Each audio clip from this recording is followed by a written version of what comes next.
Good morning to all my dear students. In the last class we have completed all the concentration terms and we have started a new topic dilution formula. और dilution formula start कर दिया था और इसमें मैंने बताया था आपको डायलूशन किसको बोला जाता था। Process of addition of water in any solution is known as the dilution. और डायलूशन के अंदर क्या होता है, मोल्स ऑफ सोल्यूट हमेशा कांस्टेंट होता है, वॉल्यूम ऑफ सॉल्यूशन हमेशा बढ़ेगा क्योंकि आपने ऊपर से कुछ ऐड किया है, और मोलरिटी ऑफ सॉल्यूशन क्या होगी, डिक्रीज होगी, क्योंकि अगर आपने वाटर को ऐड कर दिया, सब्जी में भी अगर नमक ज्यादा हो जाता है तो अगर आप पानी डालते हैं तो उससे नमक का कंसंट्रेशन थोड़ा सा क्या होता है, कम हो जाता है। स्वाद उसका कंसंट्रेशन इसलिए कम होता है क्योंकि सोल्यूट का अमाउंट फिक्स है, इसको चेंज नहीं होता। सोल्यूट कंसंट्रेशन इस वजह से कम हो जाता है क्योंकि वॉल्यूम क्या हो जाता है, बढ़ जाता है। तो आप सोल्यूट के अमाउंट में कभी भी कोई चेंज देखने वाले नहीं है। तो उसको मैंने समझाया था कैसे फॉर्मूला आता है बिफोर डायलूशन आफ्टर डायलूशन। तो हमने रिलेशनशिप निकाला था, हमारा रिलेशन क्या निकल के आया था, M1V1 is equal to M2V2। तो ये डायलूशन फॉर्मूला था। इसके बाद मैंने बताया था आपको दो तीन चीजें और बस हमको पढ़नी है। एक तो मोलरिटी ऑफ मिक्सिंग पढ़ेंगे हम लोग, फिर मैं सोच रहा हूं मैं आपको नॉर्मेलिटी भी पढ़ाई देता हूं और पार्ट्स पर मिलियन भी मैं पढ़ा देता हूं। क्या होता है ना नॉर्मेलिटी, चूंकि मैंने बताया था कि बड़ा टॉपिक है, पर फिर भी मैं सोच रहा हूं कि इसको टच कर दूं कम से कम, क्योंकि बुकलेट्स के अंदर नॉर्मेलिटी के बहुत सारे क्वेश्चंस थे, नॉर्मेलिटी से लिंक करते हुए क्वेश्चंस बहुत थे। पार्ट्स पर मिलियन के भी एक दो क्वेश्चंस दिखाई दिए थे, तो मैं नॉर्मेलिटी को भी आज ले लेता हूं और पीपीएम को भी कवर कर लेता हूं। ठीक है, तो आज ये दोनों टॉपिक भी मैं कवर करने के लिए करूंगा। ठीक है, तो हम लोगों ने डायलूशन फॉर्मूला देख लिया था। नाउ डायलूशन फॉर्मूला से आगे हम लोग बढ़ते हैं। तो अब नेक्स्ट टॉपिक पे हम लोग चलते हैं, मोलरिटी ऑफ मिक्सचर। तो अगली हेडिंग हम लोग डाल सकते हैं मोलरिटी ऑफ मिक्सचर। अच्छा, जब मैं एक बार ये मोलरिटी ऑफ मिक्सचर और डायलूशन फॉर्मूला ये जब पढ़ा लेता हूं आपको, तो नॉर्मेलिटी सिखाऊंगा। तो नॉर्मेलिटी में भी डायलूशन फॉर्मूला लगता है और नॉर्मेलिटी ऑफ मिक्सचर निकालते हैं तो सेम यही फॉर्मूला वहां भी वैलिड हो जाता है, बस मोलरिटी की जगह पे वहां क्या आ जाएगा, नॉर्मेलिटी। तो चलिए, तो मोलरिटी ऑफ मिक्सचर। तो मिक्सचर का मतलब क्या है, मिक्सचर का मतलब है कि आप एक से ज्यादा सब्सटेंस को मिलाइए, है ना, और उसके बाद उसमें मोलरिटी निकालना पड़ेगा कि उस मिक्सचर की मोलरिटी क्या होगी। फॉर एग्जाम्पल जैसे मान लीजिए आपने कैसे समझो, जैसे मान लीजिए आपने कोल्ड ड्रिंक ले लिया है ना, और उसके अंदर दूध भी मिला दिया, तो दूध का कंसंट्रेशन अलग है, कोल्ड ड्रिंक का कंसंट्रेशन अलग है, तो उसकी कुछ मोलरिटी वॉल्यूम दिया है, दूध के अंदर भी कुछ मोलरिटी वॉल्यूम दिया है। तो उस हिसाब से आपको एक मिक्सचर तैयार करना है, बेसिकली दो तीन चीजों का मिक्सचर। जैसे मान लीजिए फॉर एग्जांपल आप मान लीजिए NaCl का सॉल्यूशन, दूध और कोल्ड ड्रिंक थोड़ा ज्यादा ऑकवर्ड हो गया, आप HCl का सॉल्यूशन ले लीजिए, HCl के सॉल्यूशन के अंदर NaCl नमक घोला हुआ सॉल्यूशन मिला दीजिए, तो एक नए तरीके की मिक्सचर तैयार होगा और उसका हमें क्या निकालना रहेगा, मोलरिटी निकालना रहेगा। तो सबसे पहली बात यह है कि वो मिक्सचर मिलने वाले सब्सटेंस आपस में रिएक्ट नहीं करने चाहिए, क्योंकि अगर वो दोनों आपस में रिएक्ट कर जाएंगे तो रिएक्शन हो जाने की वजह से अब वो मिक्सचर नहीं रहेगा, कुछ उसमें प्रोडक्ट का फॉर्मेशन होने लगेगा। तो सबसे पहली चीज है कि दोनों रिएक्ट आपस में नहीं करना चाहिए, और रिएक्ट ना होने के लिए दो चीजें देखी जाती हैं। एक तो पहला कि दोनों सब्सटेंस सेम नेचर के हों, जैसे एसिड में आप एसिड को डालिए, बेस में आप बेस को डालिए। ऐसा नहीं कर सकते कि एसिड में बेस को डाल दिया और उसकी मोलरिटी निकालने चले, नहीं, एसिड और बेस तुरंत रिएक्ट करके सॉल्ट और वाटर बना देंगे। तो इसीलिए एसिड में या तो एसिड को डालो या तो बेस में बेस को ऐड करो। सबसे पहला सब्सटेंस का नेचर सेम होना चाहिए। और दूसरी चीज कि जिस चीज को भी हम मिला रहे हैं, दोनों चीजें है ना, उन दोनों में कोई कम से कम एटलीस्ट एक कॉमन आयन हो, तो भी वो दोनों चीजें आपस में रिएक्ट नहीं करती हैं। तो मैं इस बात को यहाँ पे लिख देता हूं, मोलरिटी ऑफ मिक्सचर कब एप्लीकेबल होगा, लिख देता हूं, it can be only applicable, it can be only applicable for solution having same nature, for solution having same nature. ऐसे सॉल्यूशन जिनका नेचर क्या हो, सेम हो, दैट इज सेम नेचर होने का मतलब that is they should not, that is they should not react with, they should not react with each other, आपस में वो रिएक्ट ना कर जाए, ठीक है ना, that is they should not react with each other. And और कब कर सकते हैं, and if any ion is common, any ion is common between them, any ion is common between them, उन सब्सटेंस के बीच में कोई भी आयन अगर कॉमन है, then that type of solution can not react with each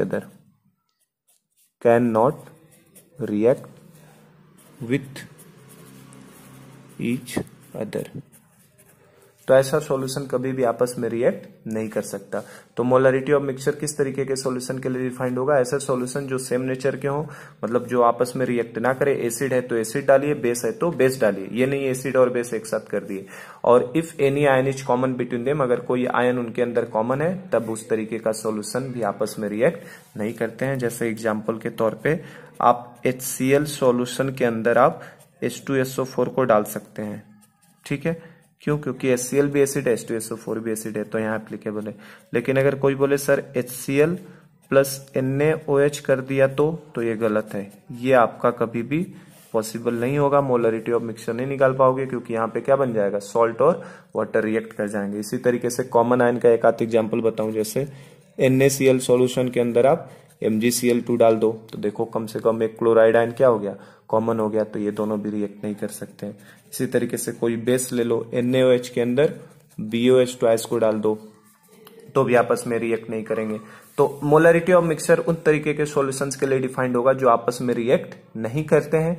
और react कब नहीं करेंगे, या तो दोनों का नेचर सेम होना चाहिए, या एटलीस्ट वन आयन क्या होना चाहिए, कॉमन होना चाहिए, ठीक है। तो हम ये समझ गए क्या है। अब किस तरीके से मोलरिटी ऑफ मिक्सचर निकालना है, कैलकुलेट कैसे करना है, क्या फॉर्मूला होता है, किस तरीके से, अब उसे मैं समझाता हूं। देखो जरा सा, सपोज करो ये अपने पास है सॉल्यूशन 1, कोई हमने ले लिया सॉल्यूशन 1 बना हुआ है अपने पास, इसकी मोलरिटी M1 मान लिया, वॉल्यूम क्या मान लिया, V1, ये कोई सॉल्यूशन 1 है। इसी तरीके से एक हमने ले लिया सॉल्यूशन 2, इसकी मोलरिटी ले लिया M2 और वॉल्यूम मान लो क्या ले लिया हमने, V2। और एक और सॉल्यूशन पड़ा है अपने पास, मान लीजिए सॉल्यूशन 3, इसकी मोलरिटी M3 और वॉल्यूम कितना है, V3, ठीक है। अब इन तीनों सॉल्यूशन को लाके हमने मिक्स कर दिया, एक सॉल्यूशन में क्या किया, इन तीनों को लाके हमने मिक्स कर दिया। ये जो नया सॉल्यूशन बना है इसको हम लोग बोलते हैं रिजल्टिंग सॉल्यूशन। जो नया सॉल्यूशन बना उसे हम लोग क्या बोल रहे हैं, रिजल्टिंग सॉल्यूशन। तो इस रिजल्टिंग सॉल्यूशन की मोलरिटी मान लो आपका कैपिटल R है, MR है, मतलब मोलरिटी ऑफ रिजल्टेंट सॉल्यूशन, और इसका वॉल्यूम मान लो आपको VR है, रिजल्टेंट मोलरिटी, रिजल्टेंट वॉल्यूम। तो आप कैसे निकालेंगे इस रिजल्टिंग सॉल्यूशन की मोलरिटी को, कैसे निकालेंगे? तो देखो बेटा, इसमें कुछ करना नहीं है, आप मोलरिटी के फॉर्मूले को सोचो। मोलरिटी इज इक्वल टू क्या होता है, मोलरिटी इज इक्वल टू होता है क्या है फॉर्मूला, मोल्स अपॉन वॉल्यूम, यही फॉर्मूला था ना, मोल्स अपॉन वॉल्यूम। अब एक से ज्यादा चीजें मिल जाएंगी तो आप मोल्स ना लिख के हम लोग क्या लिखेंगे, टोटल मोल्स, और वॉल्यूम की जगह पे भी क्या लिखोगे आप, टोटल वॉल्यूम, है ना। तो आप देखो यहां से क्या इसके मोल्स निकाल सकते हो, क्या बोलो, मोल्स इज इक्वल टू क्या हो जाएगा, मोल्स इज इक्वल टू क्या होगा, मोलरिटी इंटू वॉल्यूम, तो इसका मोल्स हो जाएगा M1 इंटू V1। यहाँ पे अगर मोल्स निकालूं इस सॉल्यूशन के मोल्स तो कितने हो जाएंगे, M2V2। यहाँ से अगर इस सॉल्यूशन के मोल्स निकालूं तो कितना हो जाएगा, M3V3। तो तीनों के अलग अलग हमने मोल्स निकाल लिए। और जो रिजल्टेंट वॉल्यूम की बात कर रहा हूं मैं, रिजल्टेंट वॉल्यूम कितना होगा बता सकते हो क्या, तीनों को जोड़ दिया तो रिजल्टेंट वॉल्यूम क्या हो जाएगा, V1 plus V2 plus V3, ये हो जाएगा रिजल्टेंट वॉल्यूम। तो अगर किसी ने मुझसे पूछा कि रिजल्टेंट मोलरिटी बताइए कितना आएगा, तो resultant molarity is equal to क्या लिख दूंगा मैं, अब रिजल्टेंट मोलरिटी क्या लिखा जाएगा, टोटल मोल्स ऊपर हो जाएगा और नीचे क्या आएगा, टोटल वॉल्यूम। तो ऊपर लेना है टोटल मोल्स और नीचे क्या ले लिया जाएगा, टोटल वॉल्यूम। और टोटल मोल्स तो हमें दिख ही रहा है, कितना हो गया टोटल मोल्स बताओ, N1 plus N2 plus N3, N1 plus N2 plus N3। अच्छा, और सॉल्यूशन होता तो उसका भी जोड़ देते हैं हम लोग, और डिवाइडेड बाई टोटल वॉल्यूम तो दिख ही रहा है आपको, V1 plus V2 plus V3, और रहता तो उसको भी जोड़ देते। तो क्या N1 N2 N3 को, हमें तो N1 N2 N3 नहीं पता रहेगा, हमें तो मोलरिटी और वॉल्यूम क्वेश्चन में गिवन होगा। तो क्या N1 की जगह पे M1 V1, N2 की जगह पे M2 V2 और N3 की जगह पे M3 V3 लिख सकते हैं, और डिवाइडेड बाई क्या आ जाएगा, V1 plus V2 plus V3। तो ये हमारे पास रिजल्टेंट मोलरिटी का फॉर्मूला हो जाता है। तो कभी भी आपसे रिजल्टेंट मोलरिटी पूछे किसी प्रॉब्लम में, तो रिजल्टेंट मोलरिटी निकालने के लिए सबकी मोलरिटी हमें पता होना चाहिए और सबका हमें वॉल्यूम भी पता होना चाहिए। तो हम लोग फॉर्मूला बस डाल देंगे M1V1, और इसको इवन अगर मैं जनरलाइज कर दूं इस फॉर्मूले को, इन जनरल अगर बोला जाए, एक से ज्यादा सॉल्यूशन अगर आ जाए तो इन जनरल क्या बोल सकते हो, resultant molarity is equal to, क्या हम लोग लिख सकते हैं, summation of MIVI divided by summation of VI। ठीक है, तो ये हमारे पास इन जनरल अगर कोई फॉर्मूला पूछे कि मोलरिटी ऑफ रिजल्टेंट मिक्सचर का कैसे निकालोगे, summation of MIVI upon summation of VI, और जो I की वैल्यू होगी, I की वैल्यू ये कहां से 1 से लेके कहां तक जाएगी, N तक। I की वैल्यू 1 से लेके कहां तक जाएगी, N तक, जितने भी होंगे, है ना। तो I समेशन I से लेके I की वैल्यू 1 से लेके N तक जाएगी, MIVI upon summation of VI, मतलब ऊपर सबके मोल्स का जोड़ और नीचे सबके वॉल्यूम का जोड़। तो काफी सिंपल है मेरे हिसाब से, इस फॉर्मूले में कुछ नया चीज नहीं है, नई टेक्निक नहीं है, बस आपको ऊपर टोटल मोल्स ले लेना है, नीचे टोटल वॉल्यूम ले लेना है, और सबकी मोलरिटी वॉल्यूम वगैरह पता रहेगी। एक फॉर्मूला होता है हमारा रिजल्टेंट मोलरिटी निकालने का, तो मोलरिटी ऑफ मिक्सचर इस तरीके से निकाला जाता है। और एक चीज बस इसमें ध्यान क्या रखना है हमको बेटा, कि वो सब्सटेंस आपस में रिएक्ट नहीं करना चाहिए, और कम से कम वो सब्सटेंस कब रिएक्ट नहीं करेगा, जब कम से कम उनमें कोई एक कॉमन आयन होगा, जैसे इसमें OH है, इसमें ClCl है। तो इसके ऊपर हम लोग एक दो न्यूमेरिकल लगा लेते हैं ताकि ये कमांड में आ जाए हमारे कि किस तरीके से इसको कवर करना है। तो मैं अगले पार्ट में लेता हूँ। चलो, तो अब उसके ऊपर हम लोग एक न्यूमेरिकल देखते हैं किस तरीके के प्रॉब्लम्स आएंगे और कैसे हमें सॉल्व करना है। जैसे हमें क्वेश्चन मान लीजिए दे दिया 200 ml of 2 molar HCl is mixed with 300 ml of 3 molar HCl solution। ठीक है, 200 ml of 2 HCl solution is mixed with 300 ml of 3 molar HCl solution। हमसे बोल रहा है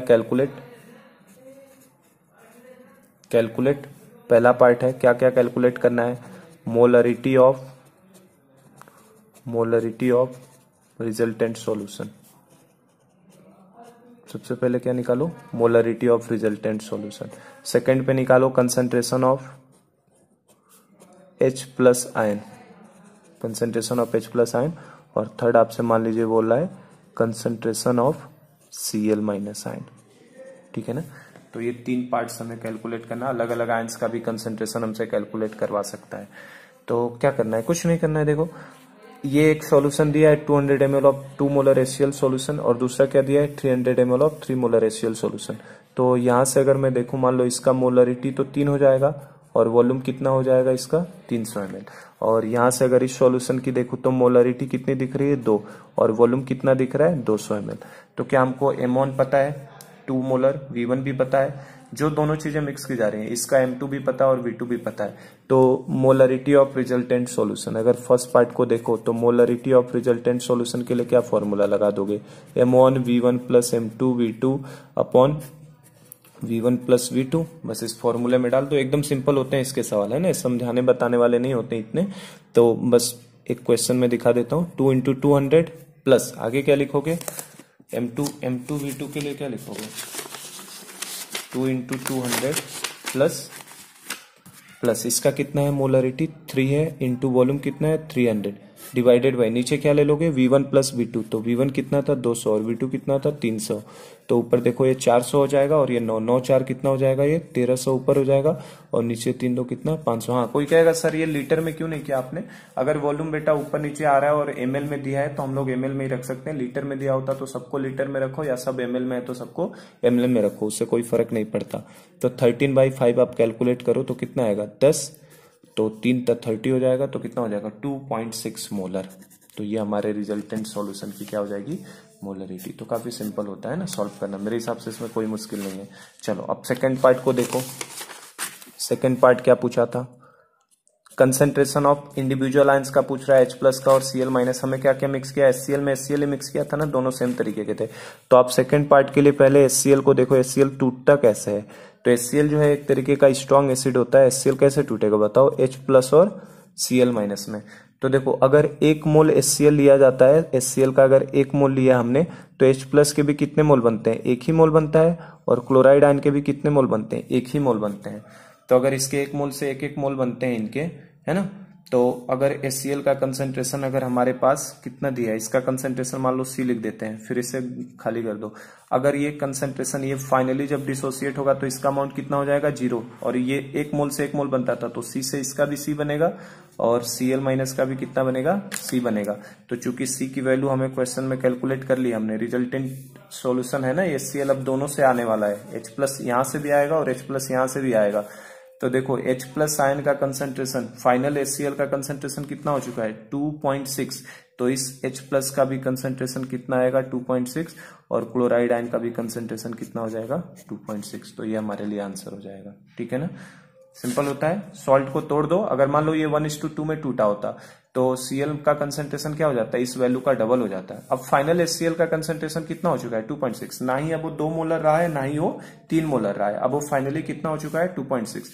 तो 2.6 के हिसाब से H प्लस भी बनेगा और Cl माइनस भी बनेगा।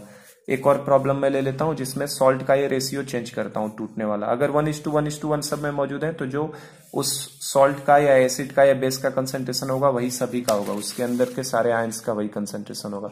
जैसे एक क्वेश्चन में चेंज करता हूं, चलो देखो, जैसे ये प्रॉब्लम हम लोग लेते हैं 200 ml of 0.2 molar NaCl and 300 ml of 0.3 molar MgCl2 solution are mixed together।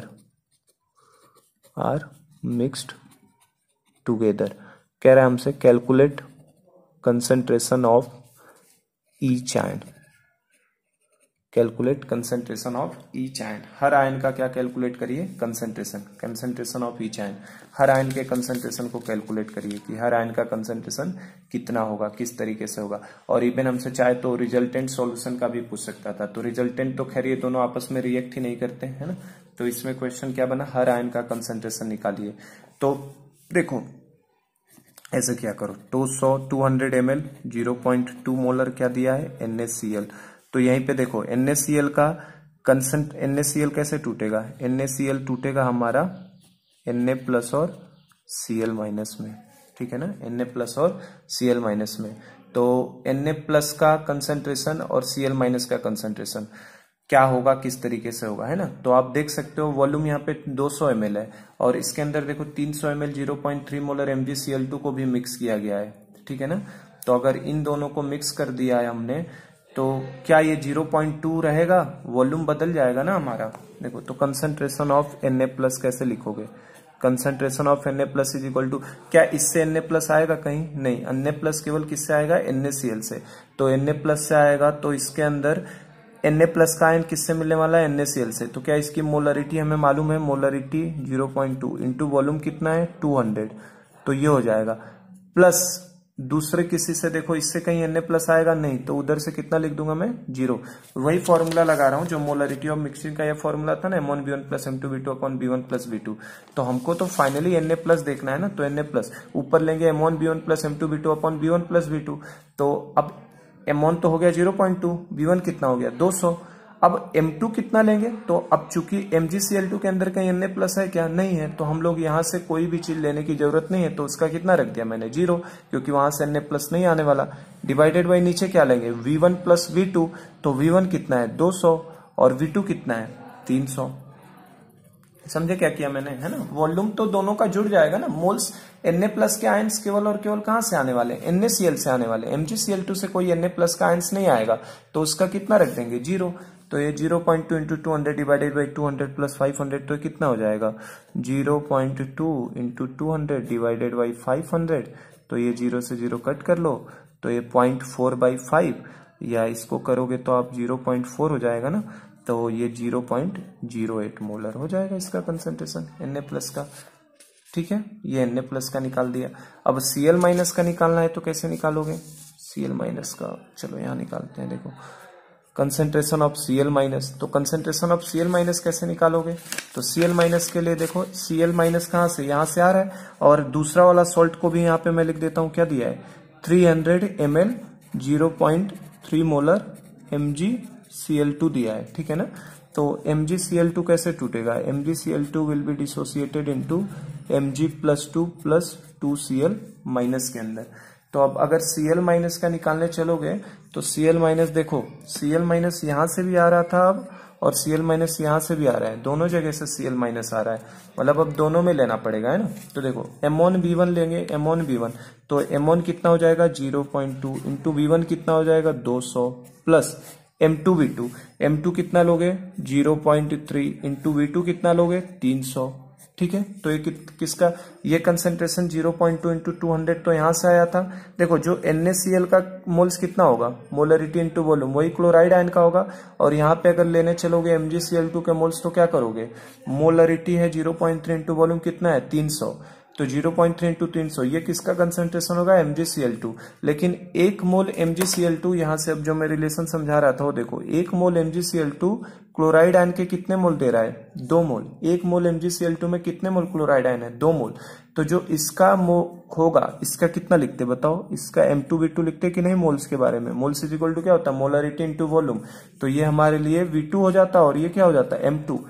तो इसके मोल्स कितने होते हैं 0.3 इंटू 300, लेकिन इसके एक मोल कितने मोल क्लोराइड आयन को दे रहे हैं 2 मोल को दे रहे हैं, तो 0.3 इंटू 300 लिखेंगे क्लोराइड आयन का, इसकी वजह से कंसेंट्रेशन की इसको 2 से भी मल्टीप्लाई करना पड़ेगा, इसको 2 से भी हमें मल्टीप्लाई करना पड़ेगा। यहाँ पे हमने क्यों नहीं मल्टीप्लाई किया, क्योंकि इसके एक मोल, ये देखो M1V1 इसका एक मोल 0.2, ये M1 है और ये क्या था V1, तो इसके एक मोल से क्लोराइड आयन के कितने मोल मिल रहे थे 1 मोल, तो इसको हमने एक्चुअल में इसके आगे 1 से मल्टीप्लाइड है, वो लिखा नहीं हमने, 1 से मल्टीप्लाइड है क्योंकि ये एक ही मोल दे रहा है, 1 मोल NaCl 1 मोल क्लोराइड आयन दे रहा है।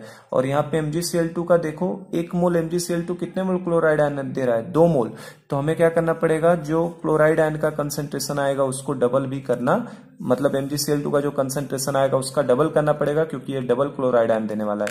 और नीचे वॉल्यूम के बारे में क्या बोलोगे, तो वॉल्यूम हो जाएगा 200 प्लस 300 ही रहेगा, और यहां से इसको अब सिंप्लीफाई करो तो ये 0.2 इंटू 200, तो 0.2 इंटू 200 कितना हो जाएगा, कर सकते हैं ना इसे सॉल्व हम लोग, ये पॉइंट हटा दो तो 22 जा 40 हो जाएगा, प्लस ये आपका इसका एक 0 हटा दो तो 30, तो 33 जा 92 जा 180 हो जाएगा, डिवाइडेड बाई 200 प्लस 300 कितना हो जाएगा 500, तो ये कितना हो जाएगा 220 डिवाइडेड बाई 500, तो एक 0 से 0 जाएगा, और 20/50 करोगे आप तो 2.2/5 हो जाएगा, 2.2/5, तो 2.2.5 को अगर डिवाइड करोगे तो ये कितना आएगा बताओ 0.44 हो जाएगा ना, 0.44 मोलर हो जाएगा इसका आंसर, ठीक है।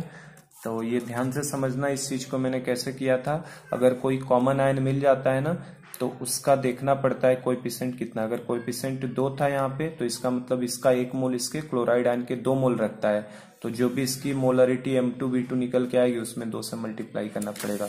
और अगर Mg+2 का निकालना चाहो तो उसमें तो कुछ करना नहीं है, Mg+2 का कंसेंट्रेशन निकालने चलोगे तो क्या होगा बोलो, M1V1 अपॉन M2V2, क्या यहाँ से कोई Mg+2 मिलने वाला है क्या इस सॉल्यूशन से NaCl वाले से, नहीं, तो पहले वाले से तो 0 हो गया, और यहाँ से मिलेगा Mg+2 कितना मिल रहा है 1 मोल से 1 मोल मिल रहा है, तो किसी नंबर से मल्टीप्लाई करने की जरूरत नहीं है, मोलरिटी कितनी है उसकी 0.3 और वॉल्यूम कितना है 300, और divided by volume of solution कितना लोगे, वॉल्यूम तो टोटल लेना पड़ेगा 200 प्लस 300, तो ये सॉल्व कर लो आंसर आ जाएगा, ठीक है।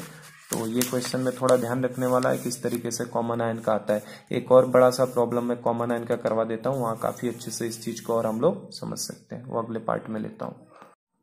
चलो एक और प्रॉब्लम उसके ऊपर हम लोग करते हैं। हमें क्वेश्चन दे रहा है 2 मोलर, ठीक है, 200 ml NaCl दिया है, ठीक है। पहला ये हमें सॉल्यूशन दे रखा है, ठीक है, ये लैंग्वेज में है, मैं उसको डायग्रामेटिक फॉर्म में ही समझा देता हूँ पहला। और दूसरा इसके साथ मिक्स किया जा रहा है क्या 3 मोलर 300 ml किसको MgCl2 को, ठीक है। और इनके अंदर एक और सॉल्यूशन को मिक्स किया जा रहा है। अगला सॉल्यूशन है अपने पास 1 मोलर है ना 400 ml, 3 2 5 और इसको 500 कर देता हूँ, 500 ml AlCl3 का, ठीक है। इन तीनों को मिक्स किया जा रहा है, और इन तीनों को मिक्स करने के बाद एक रिजल्टेंट सॉल्यूशन बन रहा है, इन तीनों को मिक्स करने के बाद एक रिजल्टेंट सॉल्यूशन तैयार हो रहा है और इस रिजल्टेंट सॉल्यूशन के हमसे क्या पूछा जा रहा है, मोलरिटी बताइए कितना होगा। इस रिजल्टेंट सॉल्यूशन के अंदर कंसंट्रेशन ऑफ Na+ बताइए, कंसंट्रेशन ऑफ Mg+2 बताइए, ठीक है। फिर कंसंट्रेशन ऑफ Al+3 बताइए और कंसंट्रेशन ऑफ Cl- भी बताइए। कंसंट्रेशन को स्क्वायर ब्रैकेट से दिखाते हैं, केमिकल काइनेटिक्स में हमने पढ़ा था, ठीक ना। तो ये हमसे इन चारों पार्ट्स को पूछ रहा है कि इसके बारे में बताइए कि कैसे सॉल्व किया जाएगा इस क्वेश्चन को, ठीक है ना। तो देखो जो मैंने समझाया ना वही तरीका अपनाया करो। मोलरिटी ऑफ रिजल्टेंट मिक्सचर चाहिए, Na+ का भी चाहिए, Mg+2 का भी चाहिए, Al+3 का भी चाहिए। तो रिजल्टेंट सॉल्यूशन की मोलरिटी निकालने के लिए तो कुछ नहीं करना है, M1V1 + M2V2 + M3V3 divided by V1 + V2 + V3 लगा देना है। तो देखो सबसे पहला वाला पार्ट अगर मैं कैलकुलेट करवाऊं, रिजल्टेंट मोलरिटी क्या लिखोगे, M1V1 + M2V2 + M3V3 divided by क्या ले लोगे नीचे, V1 + V2 + V3। तो इससे रिजल्टेंट मोलरिटी निकल जाया करेगी। तो बस वैल्यूज को डाल दो। देखो यहाँ पे NaCl वाला पहले मैं तोड़ के दिखा देता हूँ। यहाँ पे देखो NaCl जब टूटेगा तो किसमें टूटेगा, Na+ और Cl- में। तो इसके एक मोल देने वाले। NaCl के मोल्स कितने हो जाएंगे, मोलरिटी इंटू वॉल्यूम। तो ये इसके मोल्स हो जाएंगे, मोल्स मतलब बेसिकली मिली मोल्स हो रहा है। तो अगर इसके इतने बनेंगे तो क्लोराइड आयन के और Na+ के भी कितने बनने वाले हैं, 2 × 200, और इसके भी कितने बनने वाले हैं, 2 × 200, क्योंकि 1:1 में मौजूद है सब। अच्छा, इसको जब तोड़ोगे तो कैसे टूटेगा, MgCl2। तो MgCl2 टूटेगा Mg+2 और 2Cl- में, ठीक है। तो MgCl2 के कितने मोल्स हो जाएंगे, 3 × 300। तो Mg+2 के कितने होने वाले हैं, 1:1 में मौजूद है, तो इसके तो 3 × 300 होंगे। लेकिन ये एक मोल से कितने मोल दे रहा था, 2 मोल। तो 3 × 300 से ये कितने देने वाला है, 2 × 3 × 300। ये समझ में आया, 2 कहाँ से आया, ये 2 आया उसके कोएफिशिएंट की वजह से, ठीक है। और AlCl3 को भी यहाँ पे भी तोड़ लो। तो AlCl3 को जब तोड़ोगे तो कैसे तोड़ोगे इसे, Al+3 + 3Cl-। तो AlCl3 के कितने हो जाएंगे, 1 × 500। तो ये इसके हो गए मोल्स, ठीक है। और इसके कितने बनेंगे 1:1 में, तो 1 × 500 ही रहेगा। और इसके कितने हो जाएंगे, 3 × 1 × 500। ये 3 क्यों आया समझ पाए हम लोग, ये 3 आया है क्योंकि इसके एक मोल से 3 मोल बन रहे थे। तो इसके 1 × 500 से कितना बनेगा, 3 × 1 × 500। अच्छा, हम लोग ये क्यों कर रहे हैं, ये समझ में आ रहा है, ये मोल्स कैसे लिख रहे हैं। मोल्स क्या होता है, मोलरिटी इंटू वॉल्यूम ना, तो उसी को हम लोग यूज कर रहे हैं, मोल्स इंटू वॉल्यूम लिख दे रहे हैं। तो हमारा पहला पार्ट था रिजल्टेंट मोलरिटी बताइए। तो रिजल्टेंट मोलरिटी के लिए तो कुछ नहीं करना है, M1 की जगह पे कितना रख दो। देखो ये M1 है, ये V1 है, ये M2 है, ये V2 है, ये M3 है और ये V3 है कि नहीं। ये M1 है, ये V1 है, ये M2 है, ये V2 है, ये M3 है, ये V3 है। तो क्या हो जाएगा, 2 × 200 प्लस इसके लिए कितना हो जाएगा, 3 × 300 प्लस M3 कितना हो जाएगा, 1 × 500, ठीक है। डिवाइडेड बाई नीचे वॉल्यूम कितना ले लोगे टोटल, 200 + 300 + 500। तो अब इसको सॉल्व कर लेना बेटा, मैं सॉल्व नहीं कर रहा हूँ, देख ही लोग कर ही देते हैं क्या करना है इसमें। देखो ये कितना हो जाएगा 400, ये कितना हो जाएगा 900, और ये कितना हो जाएगा 500। और नीचे का सम करो अगर, तो देखो 5 × 3 = 8 और 2 = 10, है ना। तो ये 1000 हो जाएगा। और ऊपर देखो 9 × 5 = 13 और 4 = 17, तो ऊपर हो जाएगा 1700 और नीचे हो जाएगा 1000। तो आप 2 0 कट कर दो, तो आंसर कितना आ जाएगा, 1.7 मोलर। तो फाइनल मोलरिटी ऑफ सॉल्यूशन हमसे पूछा है, तो आंसर कितना हो जाएगा, 1.7 मोलर। अब देखो अलग अलग आयंस का कैसे निकालता हूं मैं, है ना। अलग अलग आयंस का कैसे निकालना आसान है, बिल्कुल देखो अभी पिछले प्रॉब्लम में भी समझाया था मैंने, फिर उसी तरीके से निकाल लो। Na+ की बात करो अगर, कंसंट्रेशन ऑफ Na+, तो मुझे बताओ ये Na+ केवल और केवल क्या इससे Na+ कहीं मिल रहा है क्या, नहीं। इससे Na+ मिल रहा है क्या, नहीं। Na+ तो केवल देने का काम पहला सॉल्यूशन कर रहा है। तो M2V2 और M3V3 की जगह पे तो 0 0 आ जाएगा Na+ के केस में, M1V1 केवल आएगा। और ये भी दिख रहा है हमें 1 मोल से 1 मोल आ रहा है, तो Na+ के कितने मोल्स हैं, कंसंट्रेशन इज इक्वल टू क्या होता है, मोलरिटी होता है बेसिकली। तो कंसंट्रेशन अगर कभी पूछे ना तो मोलरिटी निकाला करो। तो 2 × 200 डिवाइडेड बाई नीचे क्या आएगा, V1 + V2 + V3। क्या वॉल्यूम किसी का 0 होगा, नहीं। आगे वाले पार्ट को मैं +0 +0 लिख दूं, क्यों +0 +0, क्योंकि यहां से Na+ नहीं आने वाला, यहां से भी कोई Na+ आने वाला नहीं है। और नीचे कितना आएगा, 200 + 300 + 500। तो ये कितना हो जाएगा, 400 डिवाइडेड बाई 1000। तो ये कितना आ जाएगा अपने पास, 0.4 मोलर। तो ये आंसर हो जाएगा Na+ का। ठीक है क्या, देखो एकदम सिंपल होता है, कोई दिक्कत नहीं होती। सेकंड निकालना है किसका, Mg+2 का। तो Mg+2 का निकालने के लिए क्या करना पड़ेगा, देखो क्या यहाँ से Mg+2 कोई आएगा क्या, नहीं, यहाँ से आएगा, यहीं से आएगा, यहाँ से आने वाला है क्या, नहीं। तो Mg+2 के लिए पहला वाला पार्ट M1B1 की जगह पे क्या हो जाएगा 0, M2B2 की जगह पे आएगा कि नहीं आएगा, आएगा ही, M2B2 इसी की वजह से तो Mg+2 आ रहा था, कितना आएगा 3 × 300 प्लस क्या इससे कहीं Mg+2 आएगा थर्ड सॉल्यूशन से, नहीं आएगा, तो वहां से आने वाले नंबर ऑफ आयंस कितने हो गए 0, तो कोई मोल्स नहीं मिलेगा। और नीचे तो हमेशा सबका समान है, तो 1000 आ ही रहा है, 200 300 500 ले लोगे 1000, तो ये कितना आ जाएगा 900 बाई इतना, तो ये 0.9 मोलर हो जाएगा। ठीक है क्या, सिंपल है ना। और थर्ड देखो, थर्ड निकालना है किसका, Al+3 का निकालना है हमको, Al+3 का निकालिए। तो Al+3 क्या पहले वाले से Al+3 कहीं आएगा, नहीं, तो 0 ले लेंगे। दूसरे से आएगा Al+3, नहीं, 0 ले लेंगे। क्या तीसरे से Al+3 आएगा, आ रहा है, और किस हिसाब से आ रहा है 1:1 में, तो कितना ले लोगे 1 × 500, यही है ना इसके मोल्स, और डिवाइडेड बाई नीचे तो टोटल वॉल्यूम हमेशा ही 1000 आएगा, 200 300 500, तो इसका कितना मोलर हो जाएगा 0.5 मोलर। अब असली जो है निकालने वाला वो कौन सा है अपने पास, फोर्थ। एक्चुअल फंडा इसमें लगेगा कॉमन आयन में, है ना। तो कॉमन आयन के समय हमेशा आपको सतर्क रहना पड़ेगा थोड़ा सा, कि कहीं कॉमन आयन निकालने में गलती तो नहीं हो रही हमसे, क्योंकि कॉमन आयन का निकालने वाला ही मेन रोल प्ले करता है। तो कॉमन आयन का हमको कोएफिशिएंट वगैरह भी देखने की जरूरत पड़ेगी। तो अब कॉमन आयन में लगा देते हैं हम लोग M1B1 + M2B2 + M3B3 divide V1 + V2। तो अब ये क्लोराइड आयन देखो, पहले वाले सॉल्यूशन से NaCl से आएगा क्या, क्लोराइड आयन आएगा, दूसरे से आएगा क्या, आएगा, तीसरे में आएगा क्या, आएगा।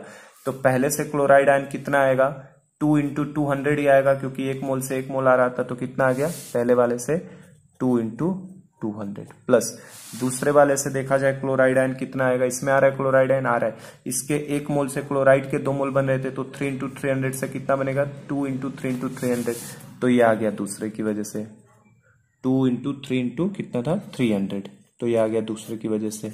ठीक है, ये 2 क्यों आया समझ गए हम लोग, क्योंकि ये जो कोएफिशिएंट होगा ना यहाँ पे साइड में, वो देखो उससे नंबर से मल्टीप्लाई करना पड़ता है, ध्यान रखना उसके सफिक्स से। ठीक है, तो ये 2 मोल्स देने वाला है, और AlCl3 कितना देने वाला है 3 मोल्स देने वाला है ना। तो 1 × 500 मोलर अगर AlCl3 का रहेगा, तो क्लोराइड आयन इसका ट्रिपल बनेगा, तो उसको क्या लिखेंगे हम लोग 3 × 1 × 500। तो ये 3 देखो यहाँ पे कोएफिशिएंट आ गया। कॉमन आयन के केस में आपको बस थोड़ा सा दिमाग लगाना है, और नीचे वॉल्यूम तो वही रहेगा 200 + 300 + 500, और बस इसको सिंप्लीफाई कर लो तो आपको आंसर मिल जाएगा। कितना आएगा ये देखो 400 प्लस ये कितना हो जाएगा 6 और 3 1800 हो जाएगा, प्लस ये कितना 1500 हो जाएगा, और नीचे कितना आपका 1000, तो ये कितना हो गया 18 और 4 कितना 22 और 15 कितना हो जाएगा 3700 ऊपर आ जाएगा, और नीचे 1000 है, तो ये कट होगा, तो कितना आ गया 3.7 मोलर, तो ये हमारा आंसर हो जाएगा।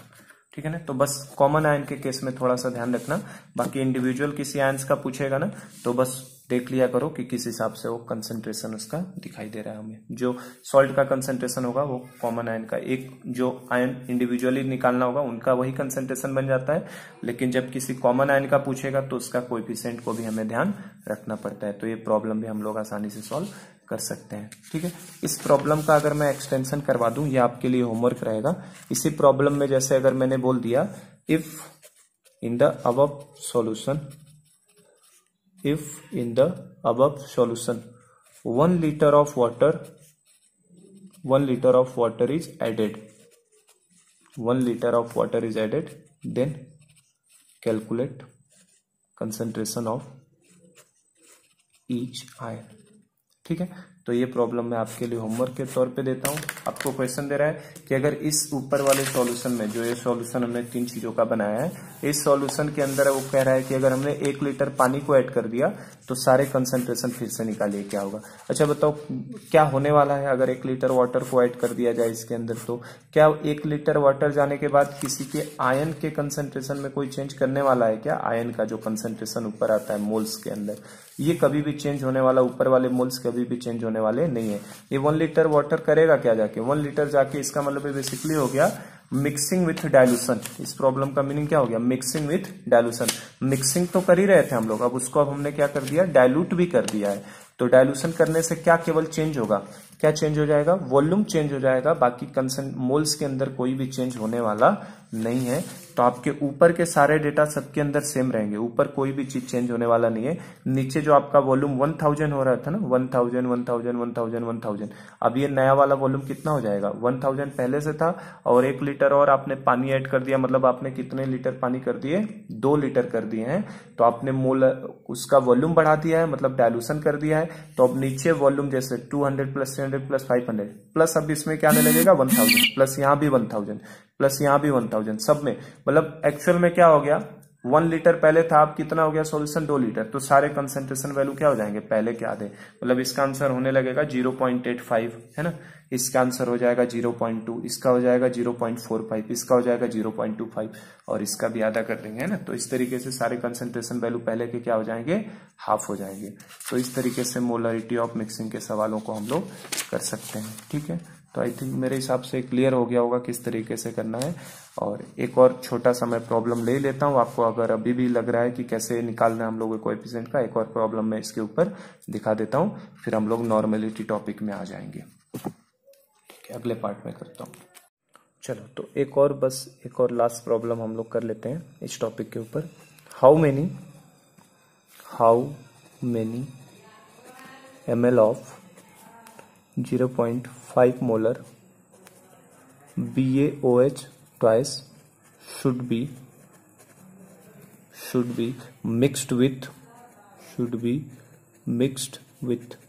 400 ml of 0.3 molar NaOH solution such that final concentration of OH minus is 0.6 molar. ठीक है, क्वेश्चन को ध्यान से देख लो। How many ml of 0.5 molar BaOH twice solution, how many ml मतलब इसका वॉल्यूम पूछ रहा है, should be mixed with 400 ml 0.3 molar NaOH solution, final concentration of OH minus is 0.6 molar. किसका फाइनल कंसंट्रेशन, OH माइनस का। तो पहले तो ये सोचो आप, BaOH ट्वाइस जो है ये कैसे टूटेगा, BaOH ट्वाइस टूटेगा किसके अंदर, Ba plus 2 plus 2OH minus में। तो इसके जो भी मोल्स होंगे इसके डबल मोल्स देने वाला है। तो इसके मोल्स क्या, इसका मोलरिटी दिया है 0.5, वॉल्यूम दिया है क्या, नहीं, वॉल्यूम को मान लेते हैं V। तो अगर इसके 0.5 तो इसके कितने मोल्स हो जाएंगे, 0.5 इंटू वी, तो इसके कितने बनेंगे, 0.5 इंटू वी बनने वाला है। और इसके कितने बनेंगे बताया था मैंने, 1 से 2 बनना है तो इसका डबल हो जाएगा ना, तो 0.5 इंटू वी। तो यहाँ से OH माइनस का कंसंट्रेशन इतना देने वाला है, ये वाला, ठीक है। BaOH ट्वाइस जब टूटेगा तो। और NaOH की बात करें अगर हम लोग, तो NaOH कैसे देने वाला है, NaOH देने वाला है Na प्लस और OH माइनस को, ठीक है। तो NaOH का कितना दिया है, 0.3 मोलरिटी है और इसका वॉल्यूम कितना दिया है, 400 और 0.3 दिया है। तो ये हो जाएगा, तो इसका कितना आएगा, 1:1 में, तो 0.3 इंटू 400 आने वाला है। और ये 1:1 में ही जा रहा है, तो इसका भी कितना आने वाला है, 0.3 इंटू 400। तो यहाँ से OH माइनस इतना देने वाला है और यहाँ पे OH माइनस का इतने आयन आने वाले हैं। तो final concentration of OH minus का अगर फॉर्मूला मैं पूछूं, final concentration of OH minus का फॉर्मूला, तो अब क्या लिखोगे, वही फॉर्मूला तो एक ही है अपने पास, M(V1 + M2V2 upon V1 + V2), ठीक है। तो M(V1) की जगह पे कितना रखोगे आप, M(V1) की जगह पे कितना हो जाएगा, तो M(V1) कहां से आने वाला है, पहला हमने ये माना है ना, तो OH माइनस का कंसंट्रेशन पहले वाले से कितना आने वाला है, इसका 0.5 इंटू वी था, तो इसका तो डबल आ रहा है ना। तो M(V1) की जगह पे कितना आ जाएगा, 0.2 इंटू 5 इंटू वी। ये समझिए हमने 2 क्यों लगाया ना यहाँ पे, 2, क्योंकि इसके 2 OH माइनस आ रहे थे यहाँ से, और प्लस M2V2 कितना हो जाएगा अपने लिए, यहाँ से कितना आने वाला है, 0.3 इंटू 400, तो M2V2 divided by V1 + V2। तो V1 तो हमारे लिए V अननोन है और V2 हमने कितना माना है, 400 दिया है ना, V2 देखो 400 ml दिया है। तो और OH माइनस का फाइनल रिजल्टेंट कंसंट्रेशन कितना दिया है, 0.6। तो क्या यहाँ से हम लोग V के लिए सॉल्व कर सकते हैं, यहाँ से V के लिए सॉल्व कर लो, आंसर आ जाएगा। तो 0.6 इज इक्वल टू क्या हो जाएगा, 0.2 इंटू 0.5, तो कितना हो जाएगा V प्लस ये कितना 3 इंटू 40 कर दो तो 120 हो जाएगा, डिवाइडेड बाई V प्लस कितना हो जाएगा, V प्लस 400 हो जाएगा। तो यहाँ से अगर देखो सिंप्लीफाई करो इसे तो 0.6v प्लस 0.6 को 400 से मल्टीप्लाई कर दो तो कितना आ जाएगा 6240 हो जाएगा ना। ये 240 is equal to v plus 120। तो यहाँ से 240 में से 120 जाएगा तो 120 और v माइनस इतना, तो ये कितना हो जाएगा 0.4v हो जाएगा ना। तो v इज इक्वल टू कितना हो जाएगा 300 ml हो जाएगा ना। 120 को 0.4 से डिवाइड करोगे तो कितना आ जाएगा 300 ml। तो ये हमारे लिए आंसर हो जाएगा। तो देखो प्रॉब्लम में कुछ नहीं था, कितना ml इसका डाला जाए 400 ml इतने के साथ, ताकि फाइनल कंसंट्रेशन इतना बने। तो आपको OH माइनस को बस फाइनली सोचना है कि OH माइनस कहाँ से आएगा, यहाँ से डबल हिसाब में आएगा और यहाँ से एक के हिसाब में, और बस ऐसे अप्लाई कर दो, आंसर निकल के आ जाता है। तो इस क्वेश्चन में कुछ करना नहीं होता, आपको बस कॉमन आयन के समय क्या देखना रहता है कि उसका कोएफिशिएंट कितना है। जैसे यहाँ पे 2 OH माइनस मिलने वाले थे, यहाँ पे कितना केवल 1 OH माइनस मिलता, ठीक है ना। तो ये प्रॉब्लम इस तरीके से सॉल्व हो जाएगी, ठीक है। चलिए तो अब हम लोग नेक्स्ट टॉपिक क्या लेना शुरू करते हैं, नॉर्मेलिटी को। तो मैं आपको नेक्स्ट पार्ट में नॉर्मेलिटी लेता हूँ, ठीक है। सो चलिए हम लोग नॉर्मेलिटी भी कवर कर ही लेते हैं। नॉर्मेलिटी क्या होती है, किस तरीके से होती है। तो अगर नॉर्मेलिटी आपको याद हो, है ना, तो नॉर्मेलिटी मैंने बताया था ये किससे रिलेटेड यूनिट है, वॉल्यूम रिलेटेड की लास्ट यूनिट थी।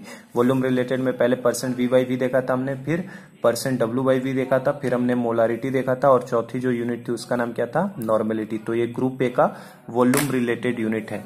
तो नॉर्मेलिटी बेसिकली मोलारिटी से ज्यादा अलग नहीं है ना। मोलारिटी में क्या होता है, ऊपर number of moles of solute आते हैं और नीचे क्या आता था, वॉल्यूम ऑफ सॉल्यूशन।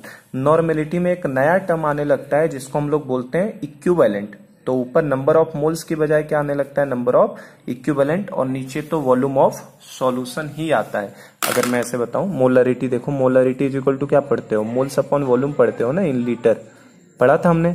तो मोलरिटी में तो मोल्स आता है ना, लेकिन नॉर्मेलिटी में मोल्स नहीं आके एक नया वर्ड आएगा अपने पास, क्या, इक्विवेलेंट। तो इक्विवेलेंट क्या होता है, उसका कॉन्सेप्ट काफी डिटेलिंग में रेडॉक्स चैप्टर में पढ़ाया जा चुका है आपको। तो बस यहाँ पे मैं थोड़ा सा आइडिया दूंगा कि कैसे आप निकालते हैं, क्या करते हैं। तो पहले डेफिनेशन लिखा जाए तो क्या लिखेंगे, it is defined as number of equivalents. Equivalents को बेसिकली हम लोग EQ लिखते हैं शॉर्ट में ना, जैसे मोल्स को N लिखते हैं, इसको EQ लिखा जाता है। It is defined as number of equivalents of substance, number of equivalence of substance. और बेसिकली हमारे लिए सब्सटेंस तो यहाँ पे क्या होने वाला है, सॉल्यूशन चैप्टर के अंदर सोल्यूट होने वाला है, प्रेजेंट पर लीटर ऑफ सॉल्यूशन, ठीक है। तो ये हमारी डेफिनेशन हो जाती है नॉर्मेलिटी की। नॉर्मेलिटी इज इक्वल टू क्या होता है, जैसे मोलरिटी इज इक्वल टू क्या, पर नॉर्मेलिटी को N से रिप्रेजेंट करते हैं, it is represented by N। ये भी लिख लीजिए, यहां लिख देता हूं, it is represented by capital and defined H, और डिफाइंड H के आगे कंटिन्यू यहां से कर लेते हैं, ठीक है। तो इसको कैपिटल N से रिप्रेजेंट करते हैं हम लोग। तो normality capital N is equal to, जैसे मोलरिटी में क्या होता था, मोल्स अपॉन वॉल्यूम, तो ऊपर number of moles of solute आता था, नीचे वॉल्यूम ऑफ सॉल्यूशन आता था। तो यहाँ पे नंबर ऑफ मोल्स नहीं आता है, यहाँ पे क्या आता है, नंबर ऑफ इक्विवेलेंट्स आता है, number of equivalents of solute या सब्सटेंस। सॉल्यूशन चैप्टर है तो मैं सोल्यूट लिखता हूं, number of equivalents of solute upon नीचे क्या आएगा, वॉल्यूम ऑफ सॉल्यूशन। और सॉल्यूशन का वॉल्यूम तो अभी भी किस में लेना है, इन लीटर। तो ये हमारे पास नॉर्मेलिटी का फॉर्मूला होता है। जैसे molarity number of moles of solute upon volume of solution होता है, वैसे ही नॉर्मेलिटी क्या होता है, number of equivalence of solute upon volume of solution, और वो किस में लिया जाता है, लीटर में लिया जाता है। तो आपको मोल्स तो निकालने आता है, मोल्स इज इक्वल टू क्या होता था, मास अपॉन मोलर मास, लेकिन आपको इक्विवेलेंट्स कैसे निकालना है, नया टर्म है।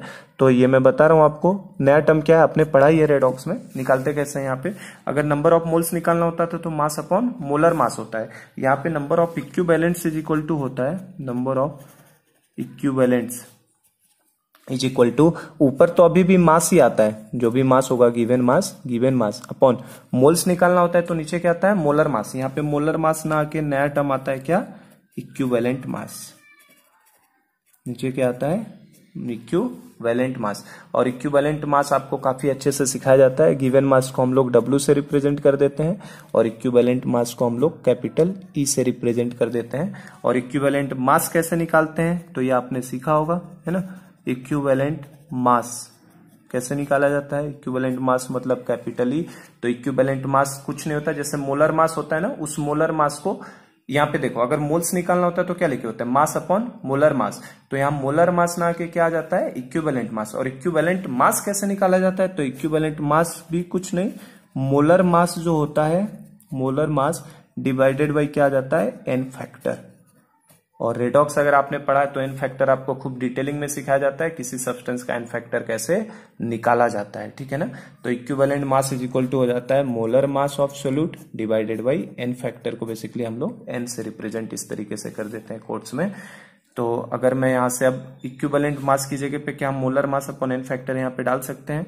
तो अगर यहाँ से मैं चेक करूं तो नंबर ऑफ इक्विवेलेंट्स को EQ लिखेंगे, तो number of equivalents is equal to given mass कितना है अपने पास, W, given mass W divided by equivalent mass की जगह पे क्या लिख सकता हूं मैं, हम लोग तो बेसिकली सोल्यूट के बारे में कर रहे हैं, तो ये मोलर मास ऑफ किसका रहेगा, सोल्यूट का ही लेंगे हम लोग।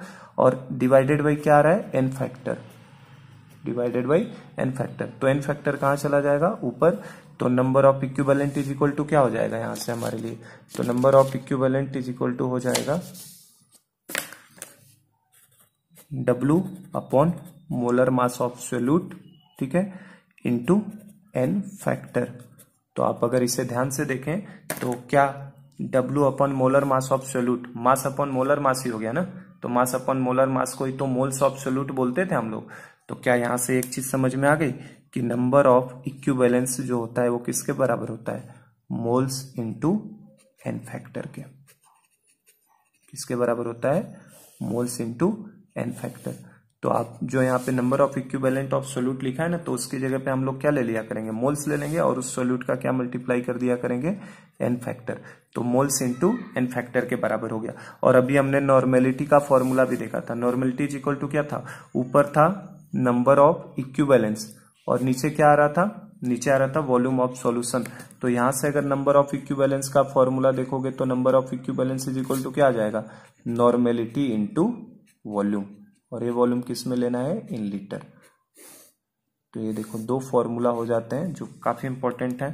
तो कभी भी हमसे नंबर ऑफ इक्विवेलेंस का अगर फॉर्मूला पूछे तो देखिए नंबर ऑफ इक्विवेलेंस का फॉर्मूला क्या आ गया, एक नॉर्मेलिटी इंटू वॉल्यूम हो गया और एक और फॉर्मूला क्या हो गया, मोल्स इंटू एन फैक्टर, ठीक है ना। तो ये दो काफी इंपॉर्टेंट, इस टॉपिक में इक्विवेलेंस का फॉर्मूला क्या हो जाता है, नॉर्मेलिटी इंटू वॉल्यूम, और वही होता है मोल्स इंटू एन फैक्टर के भी बराबर होता है। ये पहला वाला फॉर्मूला कब यूज करना है, इस यूज भी फिक्स है, देखो इसको यूज करो, यूज कब यूज करना है, when weight is given, weight is given. जब आपको वेट दिया हो ना, किसका, सोल्यूट का वेट दिया हो, तो वेट से क्या निकाल लोगे, मोल्स निकाल लोगे और उसमें एन फैक्टर का मल्टीप्लाई कर दोगे। तो देखो क्योंकि नॉर्मेलिटी निकालने के लिए क्या चाहिए, नंबर ऑफ इक्विवेलेंट्स है ना सोल्यूट का। तो सोल्यूट का मुझे मास दिया होगा, तो मास दिए से, मास से मैं क्या निकालूंगा, मोल्स, और मोल से किसको मल्टीप्लाई कर दूंगा, उसके एन फैक्टर से। तो क्या मिल जाया करेगा, ऊपर नंबर ऑफ इक्विवेलेंट्स मिल जाया करेगा और नीचे वॉल्यूम ऑफ सोल्यूशन प्रॉब्लम में हमें गिवन रहती है। अभी एग्जाम्पल में करवा रहा हूँ, अभी बस फॉर्मूलों को समझिए कि क्या बनता जा रहा है, कैसे हो रहा है। और number of equivalents normality into volume कब यूज करोगे, ये वाला यूज तब होगा, ये वाला यूज कब होगा, यूज व्हेन, कब यूज करेंगे, व्हेन वॉल्यूम इज गिवन। जब आपको वॉल्यूम दे देता है तब आप यहां से नंबर ऑफ इक्विवेलेंस निकालते हैं, ठीक है। तो ये काफी इंपॉर्टेंट है, ध्यान रखना। नंबर ऑफ इक्विवेलेंस निकालने का दो तरीका, नॉर्मेलिटी इंटू वॉल्यूम या मोल्स इंटू एन फैक्टर, ठीक है।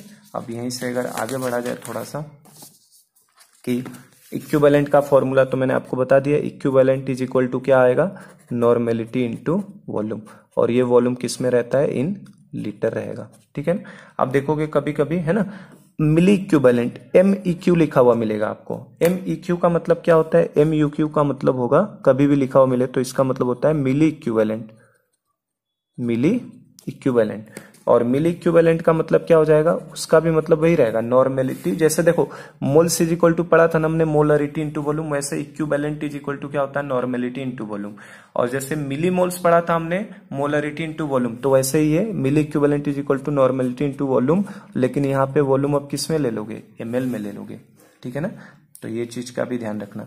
तो जो नॉर्मेलिटी का अपने पास फॉर्मूला था, नॉर्मेलिटी इज इक्वल टू क्या होता था, इक्विवेलेंट अपॉन वॉल्यूम होता था, ये फॉर्मूला था अपने पास ना, इक्विवेलेंट अपॉन वॉल्यूम। और अभी हमने पीछे देखा था equivalent can be written as moles into n factor ना, तो इक्विवेलेंट की जगह पे मैं मोल्स इनटू एन फैक्टर रख देता हूं। तो देखो equivalent is equal to moles into n factor, ठीक है, और डिवाइडेड बाई क्या है वॉल्यूम, और वॉल्यूम तो हमेशा किस में है, लीटर में। तो यहां से अगर ध्यान से देखो तो ये क्या है, मोल्स अपॉन वॉल्यूम, और moles upon volume is nothing but the क्या होता है, मोलरिटी होता है ना। तो अब देखो फाइनली हमको ये ध्यान रखना है, कभी भी किसी क्वेश्चन का नॉर्मेलिटी पूछे तो नॉर्मेलिटी इज इक्वल टू होता है मोलरिटी इंटू एन फैक्टर। तो this is the very very important, ये आपको बस याद रखना है। जितना मैंने समझाया वो सब समझाने का तरीका था कि क्या क्या कुछ चीजें पूछी जा सकती हैं, तो ध्यान रखना है। फाइनली हमको ये ध्यान रखना है, कभी भी किसी सॉल्यूशन का हमसे नॉर्मेलिटी पूछेगा तो नॉर्मेलिटी हमेशा किसके बराबर होगा, मोलरिटी इंटू एन फैक्टर के बराबर होगा, ठीक है ना। तो नॉर्मेलिटी हमने क्या देखा था, number of equivalents upon volume of solution. तो हमसे तो क्वेश्चन में पूछेगा नॉर्मेलिटी की वैल्यू बताइए क्या होगी, किसी सॉल्यूशन की नॉर्मेलिटी कितनी होगी। तो क्या मोलरिटी निकालना हमने सीखा है, मोलरिटी कैसे निकालते हैं, मोल्स अपॉन वॉल्यूम से। तो हम पहले उसका मोलरिटी निकाल लिया करेंगे और उसमें किससे मल्टीप्लाई कर दिया करेंगे, एन फैक्टर से, तो क्या मिल जाया करेगा, नॉर्मेलिटी। तो फाइनली आप ये याद रखिए, this is very very important with respect to this chapter. इस चैप्टर में हमको नॉर्मेलिटी या मोलरिटी से ही काम करना है, तो हमें ये फॉर्मूला ध्यान रखना है। बाकी ये सब फॉर्मूले कैसे आते हैं, किस तरीके से आपको ये निकालना है, ये सब हम लोग रेडॉक्स में ऑलरेडी सबने आपने पढ़ा ही होगा किस तरीके से करना है, ठीक है।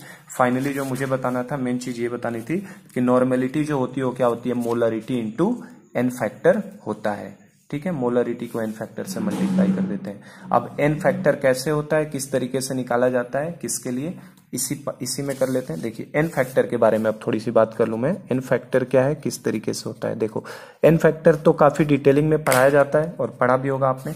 एन फैक्टर अगर मैं बात करूं एसिड्स के लिए, एसिड्स की जब एसिड दिया होगा तो एन फैक्टर किसको बोला जाएगा, तो एसिड का जो एन फैक्टर बेसिकली होता है वो उसकी बेसिसिटी होती है ना। एसिड के लिए एन फैक्टर क्या होता है, उसका बेसिसिटी, या हम लोग बोल सकते हैं H प्लस रिप्लेस्ड पर मॉलिक्यूल, H प्लस रिप्लेस्ड पर मॉलिक्यूल इन ए रिएक्शन। किसी रिएक्शन में वो एसिड कितना H प्लस रिप्लेस करता है वो उसकी क्या होती है, एन फैक्टर होता है।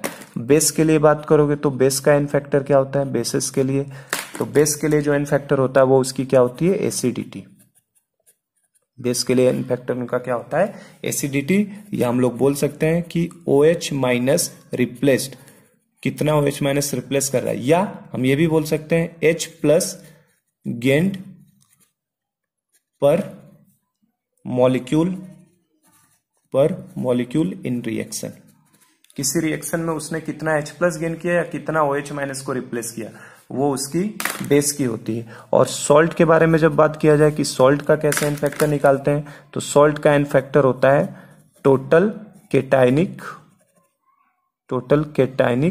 या एनायनिक चार्ज, टोटल केटाइनिक या एनायनिक। अभी सबके ऊपर एक एक एग्जांपल लेके एन फैक्टर मैं बता देता हूं आपको।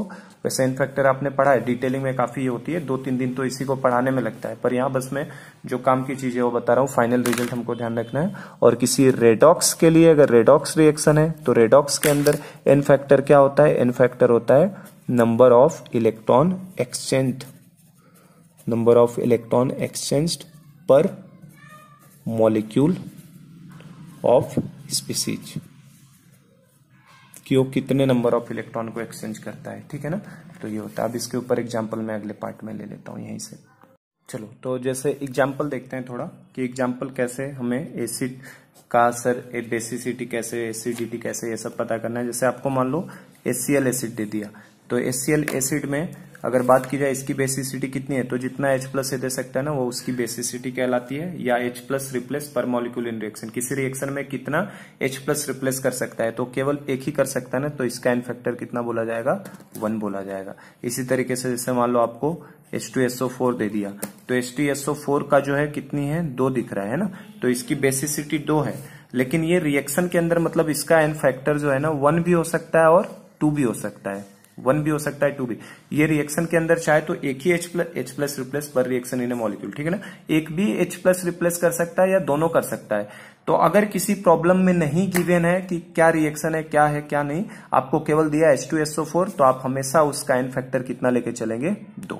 जो मैक्सिमम वाली वैल्यू होती है ना हमेशा वो लेकर चला जाता है। तो H2SO4 का एन फैक्टर कितना लेके चलोगे, 2। और इसी तरीके से जैसे मान लो H3PO4 दे दिया आपको, तो H3PO4 में देखो कितने हाइड्रोजन है, 3। तो इसकी एन फैक्टर की जो वैल्यू है ना, इसका एन फैक्टर हमारे लिए 1 भी हो सकता है, 2 भी हो सकता है, 3 भी हो सकता है, depending on the type of reaction, किस तरीके से रिएक्शन में वो पार्टिसिपेट कर रहा है, कितना H प्लस दे रहा है। बेसिसिटी की बात करोगे तो बेसिसिटी कितनी है, 3 है इसकी, 1 भी, 2 भी, 3 भी, जैसे रिएक्शन में पार्टिसिपेट करेगा। अगर किसी क्वेश्चन में नहीं गिवन है रिएक्शन वगैरह, तो हमें कितना मान के चलना, इसका 3, इसका कितना 2। मतलब बेसिकली जितना नंबर ऑफ H आपको दिखाई देगा ना, जैसे H2SO4 है तो 2, H3PO4 है तो 3, जो भी आपको H दिखाई देगा उस हिसाब से उसको डिसाइड कर लेना। तो ये मान लो एसिड के बारे में समझ लिया हमने। अब बेस के बारे में समझो जरा सा। बेस में जैसे मान लो NaOH है, NaOH एक तरीके का बेस है, तो इसकी एसिडिटी क्या होगी, कितना OH माइनस दे सकता है, तो ये कितने OH माइनस को दे रहा है, 1 OH माइनस, तो इसका N की वैल्यू, N फैक्टर कितना हो जाएगा, 1 हो जाएगा। ये चाहे रिएक्शन में जाए चाहे सिंपल तरीके से दिया हो, ये तो केवल हमेशा एक ही दे सकता है। जैसे अगली बात करूं मैं, कैल्शियम हाइड्रोक्साइड, तो कैल्शियम हाइड्रोक्साइड में देखो कितना हाइड्रोक्साइड है ना, 2। तो अब इसका एन फैक्टर जो है वो 1 भी हो सकता है, 2 भी हो सकता है, डिपेंड करेगा रिएक्शन में कितना OH को रिप्लेस कर रहा है। 1 करेगा तो एन फैक्टर 1, 2 करेगा तो एन फैक्टर 2। लेकिन अगर किसी प्रॉब्लम में रिएक्शन वगैरह कुछ नहीं दिया है तो इसका एन फैक्टर हमेशा कितना लिया जाएगा, 2। जो मैक्सिमम वाली वैल्यू होती है ना उसको हम लोग लेते हैं एन फैक्टर की तरह। तो मेरे हिसाब से अब ये समझ में आ गया होगा आपको कैसे करना है। जैसे AlOH थ्राइस है, तो बताओ इसका एन फैक्टर कितना पकड़ोगे, OH थ्राइस है तो इसका एन फैक्टर तो 1 भी हो सकता है, 2 भी हो सकता है और 3 भी हो सकता है। 3 हो सकते हैं ना इसके, तो 1, 2, 3, क्योंकि तीनों कर सकता है। लेकिन किसी प्रॉब्लम में अगर नहीं दिया है कुछ, तो हमेशा मैक्सिमम वाली वैल्यू लेके चलने, कितनी हो जाएगी इसका एन फैक्टर, 3। तो आई होप ये क्लियर हो रहा है सबको, ठीक है ना, कि कैसे एन फैक्टर को डिसाइड करना है सर हमें। और कोई सॉल्ट के बारे में बात करूं, जैसे NaCl सॉल्ट के बारे में बात करो, तो NaCl सॉल्ट को अगर तोड़ोगे तो क्या टूटेगा, Na प्लस और Cl माइनस, तो टोटल पॉजिटिव चार्ज कितना आएगा, टोटल पॉजिटिव देखो या तो टोटल केटायनिक देखो या तो टोटल एनायनिक, तो टोटल केटायनिक कितना है, 1 ही है, या टोटल एनायनिक की बात करो भी तो कितना आएगा, 1। तो इसका मतलब इसका एन फैक्टर कितना हो जाएगा, 1 हो जाएगा, ठीक है। इसी तरीके से अगर आपको मान लो MgCl2 दिया है, तो MgCl2 में अगर देखो तो ये कैसे टूटेगा, Mg+2 और 2Cl माइनस में, तो केटायनिक चार्ज की बात करोगे तो कितना है, 2। टोटल केटायनिक चार्ज की बात करो या टोटल एनायनिक, तो टोटल केटायनिक भी 2 और टोटल एनायनिक भी देखो तो भी कितना आ रहा है, 2। तो इसके लिए एन फैक्टर की वैल्यू कितनी हो जाएगी, 2 हो जाएगी। समझे क्या बात को। और जैसे मान लो ये दे दिया आपको